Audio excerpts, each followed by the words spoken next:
కథ పెద్ద రచ్చైంది.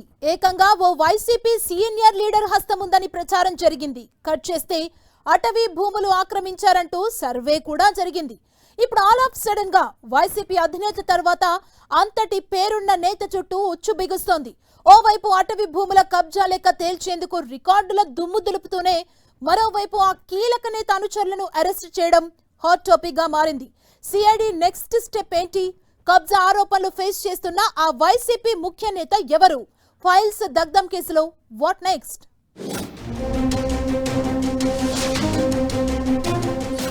మాజీ మంత్రి పెద్దిరెడ్డి చుట్టూ ఉచ్చు బిగుస్తున్నట్లేనా? మదనపల్లెలో ఫైల్స్ దగ్ధం కేసులో కీలక పరిణామం. పెద్దిరెడ్డి పిఏ ప్రధాన అనుచరుణ్ణి అరెస్టు చేసిన సిఐడి. ఫైల్స్ దగ్ధం కేసులో సిఐడి నెక్స్ట్ స్టెప్ ఏంటి? అన్నమయ్య జిల్లా మదనపల్లె ఆర్డీఓ ఆఫీసులో రెవెన్యూ రికార్డులు దగ్ధమైన కేసులో కీలక పరిణామం చోటు చేసుకుంది. వైసీపీ ఎమ్మెల్యే మాజీ మంత్రి పెద్దిరెడ్డి రామచంద్రారెడ్డికి సిఐడి షాక్ ఇచ్చింది.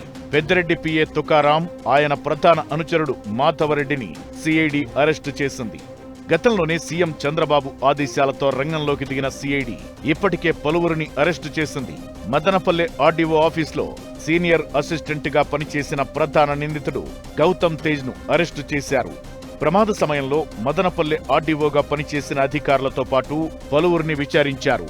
ఇక నిందితులు ఏ3 మాధవరెడ్డి, ఏ4 మునిరత్నంను కూడా అరెస్టు చేస్తారన్న ప్రచారం జరిగింది. ఇంతలోనే వాళ్లు ముందస్తు బెయిల్ కోసం సుప్రీంకోర్టుకు వెళ్లగా అత్యున్నత న్యాయస్థానం వాళ్లకు బెయిల్ ఇచ్చేందుకు నిరాకరించింది. లేటెస్ట్ గా మాధవరెడ్డితో పాటు పెద్దిరెడ్డి పిఏ తుకారాంను పోలీసులు అరెస్టు చేయడంతో ఈ కేసు కొత్త టర్న్ తీసుకున్నట్లయింది.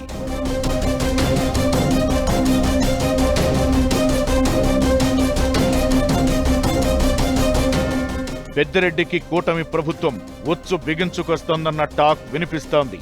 వైసీపీ అధికారంలో ఉన్నప్పుడు అడ్డగోలుగా శాండ్, ల్యాండ్, మైనింగ్ దందాలు చేశారని ఆరోపణలు ఫేస్ చేస్తున్నారు పెద్దిరెడ్డి.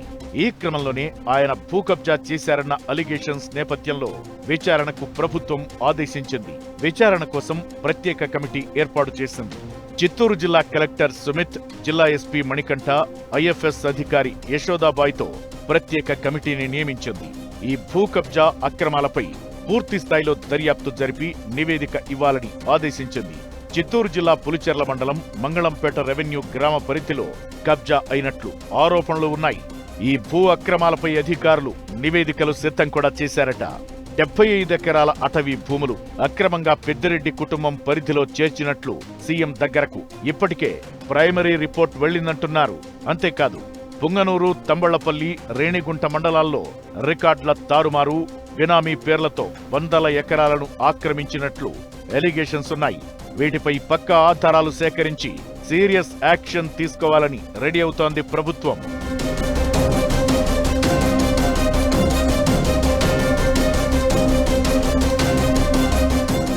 అయితే ఏపీలో వైసీపీ ఓడి కూటమి ప్రభుత్వం అధికారంలోకొచ్చిన మొదట్లోనే 2024 జూలై 21న అన్నమయ్య జిల్లా మదనపల్లె సబ్ కలెక్టర్ ఆఫీస్లో అగ్ని ప్రమాదం జరిగింది.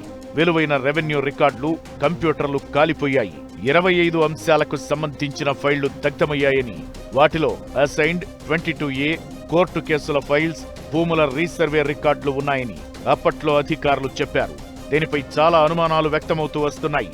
అగ్ని ప్రమాదం ప్రమాదవశాత్తు జరిగింది కాదని, పెద్దిరెడ్డి అక్రమాలకు సంబంధించిన ఫైళ్లను దగ్ధం చేశారని టీడీపీ నేతలు ఆరోపిస్తూ వస్తున్నారు. భూ రికార్డులు మాయం చేసేందుకే అగ్ని ప్రమాదమంటూ కథ అల్లారని డౌట్స్ వ్యక్తం చేస్తూ వచ్చారు.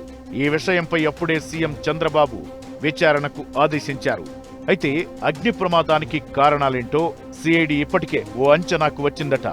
ఆఫీస్లోని అధికారులు, సిబ్బందిని విచారించిన తరువాత ఫైల్స్ దగ్ధం వెనుక ఏదో కుట్ర ఉందని నిర్ధారణకొచ్చిన సిఐడి అరెస్ట్ల ఎపిసోడ్ను స్పీడెక్కిస్తుందట. ఫైళ్ల దగ్ధం కేసులో ఓ క్లారిటీ వస్తే పుంగనూరులో అటవీ భూముల వివరాల కథ బయటకొస్తుందని అంటున్నారు టీడీపీ నేతలు. ఫైల్స్ దగ్ధం కేసు ఇంకా ఎటు టర్న్ తీసుకుంటుందో వేచి చూడాలి మరి.